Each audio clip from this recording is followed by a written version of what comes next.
Começo por dar as boas-vindas a todas e a todos os colegas deputados, bem como às estruturas distritais e concelhias do Partido Social Democrata, aqui representadas, às entidades regionais e locais aqui presentes, aos órgãos de comunicação social que nos acompanham, bem como a todas as senhoras e senhores convidados.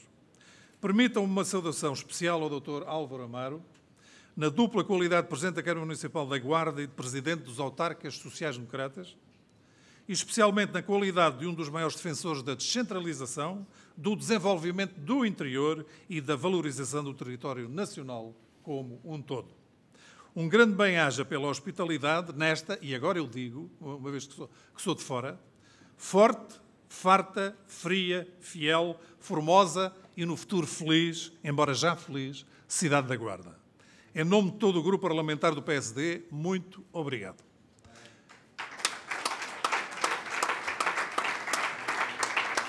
Não quero também deixar de saudar o nosso colega deputado e vice-presidente do grupo parlamentar do PSD, Carlos Peixoto, a quem felicito pela recente reeleição como presidente da Comissão Política Distrital do PSD Guarda. Desejamos, amigo Carlos, os maiores sucessos para si e para o PSD da Guarda.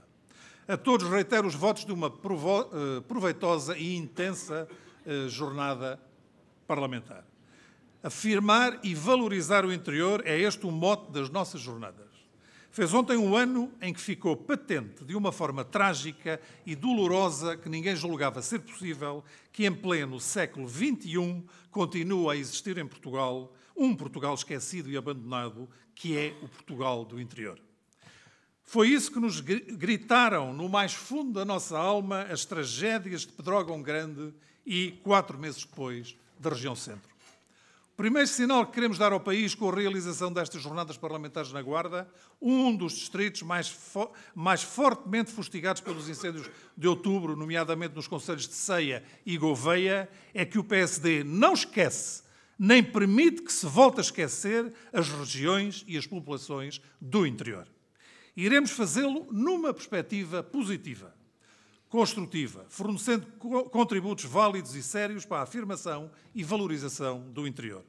Numa perspectiva de futuro, como sempre o temos feito de resto, seja através da apresentação de iniciativas e projetos legislativos, seja através do trabalho dos autarcas sociais-democratas no terreno. Sinalizando as dificuldades e os desafios, naturalmente, mas sobretudo apontando caminhos e identificando oportunidades. Porque o interior pode e deve ser uma terra de oportunidades para todos.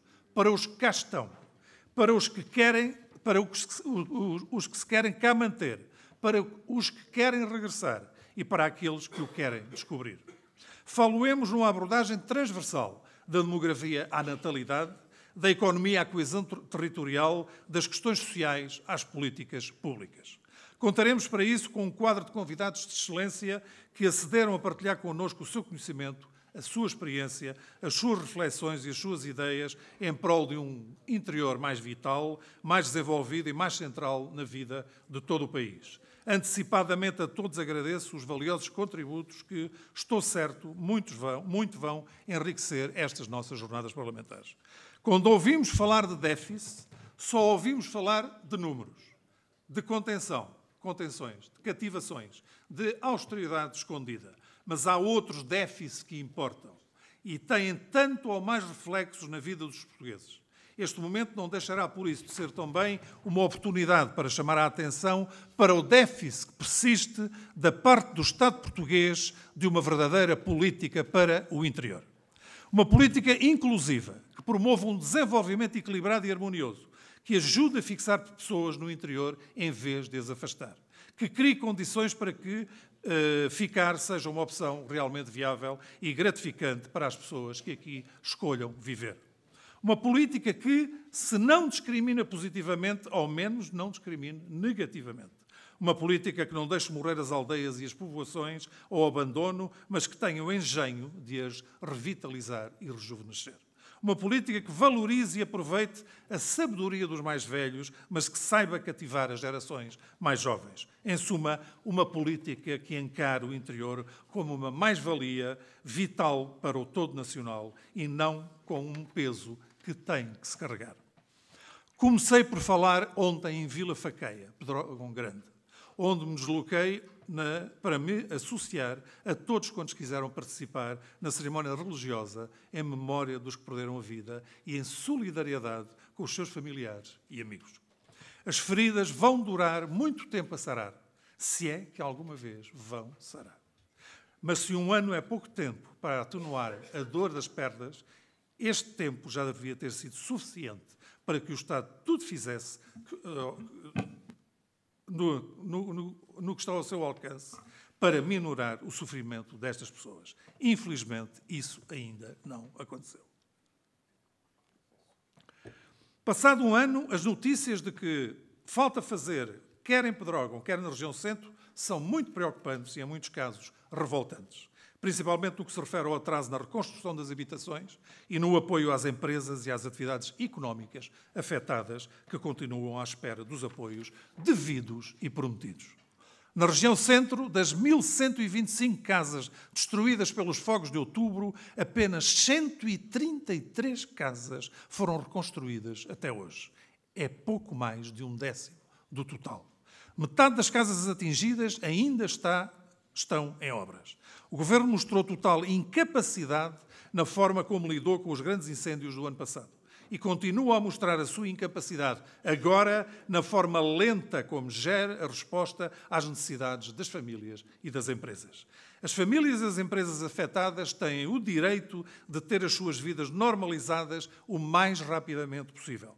Não é aceitável que tenham que esperar ainda mais tempo para terem as suas casas totalmente reconstruídas e os seus empregos recuperados. Mas a nossa preocupação e os nossos alertas ao Governo não se ficam por aqui. Também no que concerne à preparação para o período dos maiores riscos de incêndio, que se aproxima a passos largos, o Governo parece não ter aprendido a lição do ano passado e não tem atuado com a diligência e competências exigíveis. Continua a haver atrasos, continua a haver falhas, continua a haver incapacidade de resposta por parte do Governo.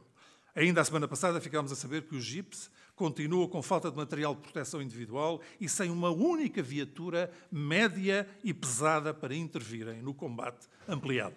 O Primeiro-Ministro António Costa prometeu que por esta altura já estaria tudo pronto. Falhou! Além disso, o Governo continua por colocar em prática a maioria das medidas recomendadas pelos 2 relatórios da Comissão Técnica Independente, designadamente as medidas de natureza mais estrutural relacionadas com a organização da proteção civil e com a resolução das falhas do Ciresp. 2 dos principais problemas identificados nos incêndios do ano passado. O Primeiro-Ministro António Costa disse que estas medidas estariam implementadas até ao final do primeiro trimestre. Voltou a falhar. Mas também a nova lei orgânica da Autoridade Nacional de Proteção Civil, que já deveria estar pronta e aprovada no final de março, continua por fazer. Questionado por mim em mais do que um debate quinzenal, o Primeiro-Ministro António Costa prometeu que estaria para breve. Falhou mais uma vez. O Governo, no ano passado, falhou aos portugueses. O Governo, hoje, continua a falhar aos portugueses.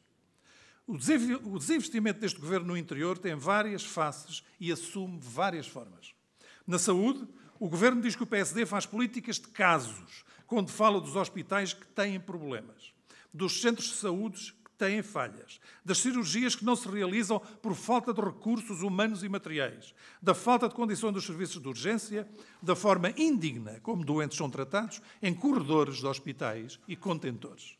O Governo diz que são casos, porque, no geral, acha que a saúde está muito melhor do que estava em 2015. O que é um verdadeiro conto de fadas. Este ano já assistimos a inúmeras greves de médicos, de enfermeiros, técnicos, de meios complementares de diagnósticos que fizeram os hospitais parar. As adesões à greve têm números inéditos e nunca tantas consultas e cirurgias programadas foram canceladas. São apenas casos, diz o Governo. O Governo pode usar a narrativa que quiser, a maquilhagem que entender, mas os portugueses sentem no dia-a-dia quando o Estado lhes falha e os números não mentem. O investimento no Serviço Nacional de Saúde caiu 27,5% de 2015 para 2017. São menos 44,4 milhões de euros. A dívida do Serviço Nacional de Saúde aumentou 54% de 2015 para 2017. São mais 769 milhões de euros. A dívida vencida do Serviço Nacional de Saúde a fornecedores, ou seja, há mais de 90 dias, aumentou 82% de 2015 para 2017. Estes dados estão disponíveis no portal do Serviço Nacional de Saúde. Não é o PSD que os inventa. Os pagamentos em atraso dos hospitais mais do que duplicaram. Passaram de 451 em dezembro de 2015 para 1.024 milhões de euros em fevereiro de 2018. Numa auditoria à conta consolidada do Ministério da Saúde de 2015 e de 2016, divulgada em fevereiro de 2018, o Tribunal de Contas concluiu designadamente que a situação financeira do Serviço Nacional de Saúde é extraordinariamente débil. Não há dúvidas sobre o que aqui está em causa. É, de facto, a sustentabilidade do Serviço Nacional de Saúde. O que está em causa é também a garantia do acesso universal a uma saúde de qualidade, um direito fundamental que o Governo está a negar aos portugueses. Mas se queremos continuar a falar de casos, falemos de saúde no interior. Falemos, por exemplo, da Guarda. Falemos no Hospital Sousa Martins, onde uma consulta normal de ortopedia leva, em média, 581 dias para marcar. 1 ano e meio. E que, se precisar de cirurgia, o utente tem de esperar, em média, mais de 325 dias. Em que uma consulta de pneumologia normal tem 227 dias de tempo médio de espera e, se for prioritária, pode ser que aconteça em 6 meses. Ou de 466 dias de espera para uma primeira consulta em cardiologia. Falemos de outro caso. 801 dias de espera, mais de 2 anos, para uma primeira consulta em oftalmologia no Hospital Nossa Senhora da Assunção, em Ceia. Em fevereiro, o grupo parlamentar do PSD perguntou ao Governo quais as medidas concretas que tinha planeadas para reduzir o tempo de espera médio para consultas na Unidade Local de Saúde da Guarda, em concreto nas unidades de Guarda e Ceia. O Governo respondeu-nos. Disse-nos que na Unidade Local de Saúde da Guarda só existia um oftalmologista a tempo inteiro e que as cirurgias só se conseguem realizar com um segundo elemento que está contratado por 5 horas semanais.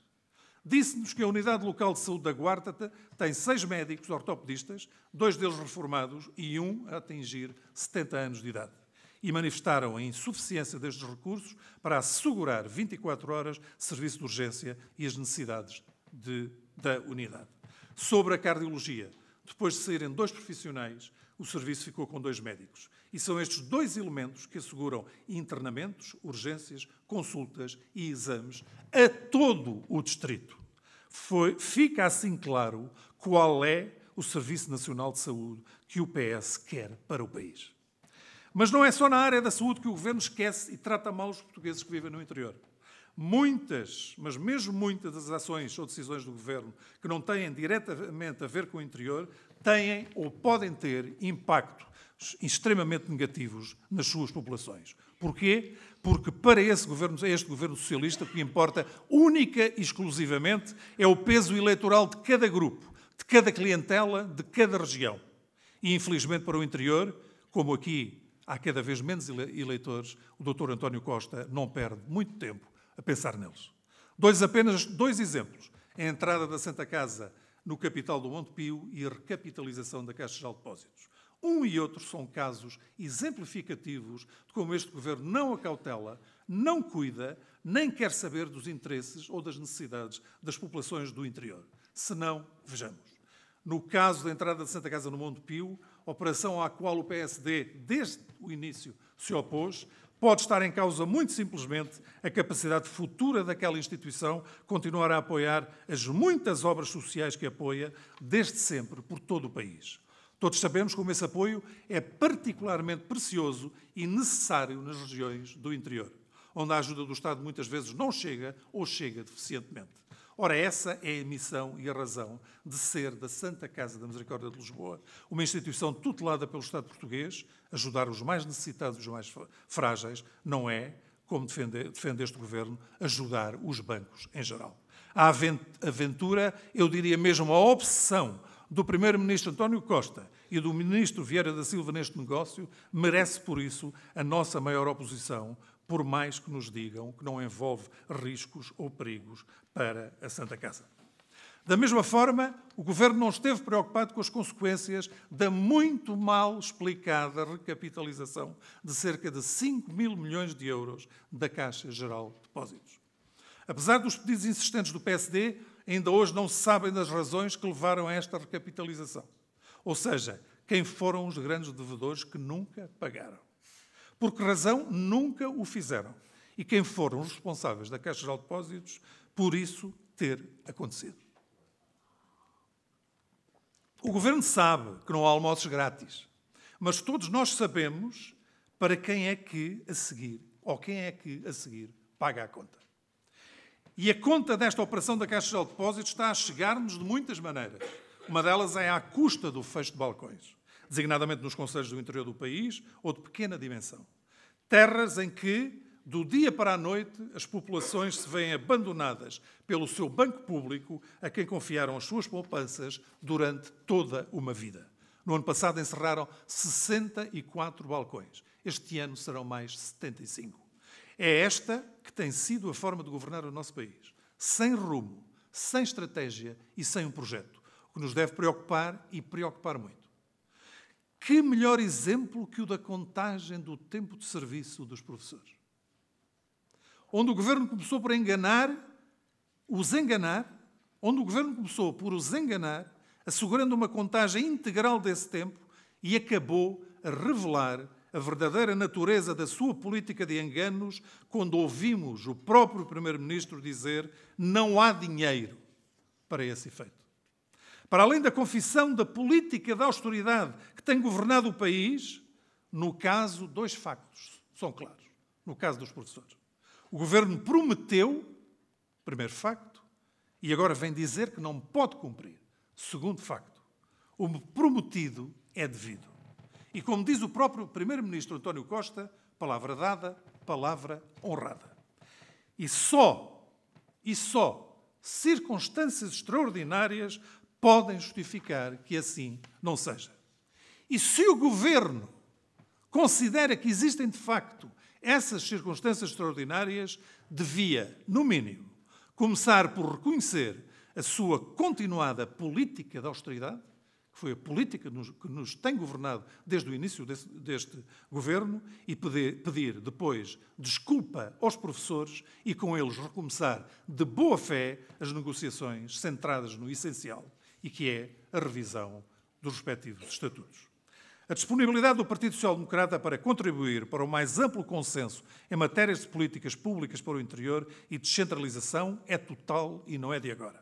O Dr. Álvaro Amaro fez aqui um breve retrato, assim como o nosso colega Carlos Peixoto, mas impressivo do papel central que o PSD tem tido no processo de descentralização no nosso país.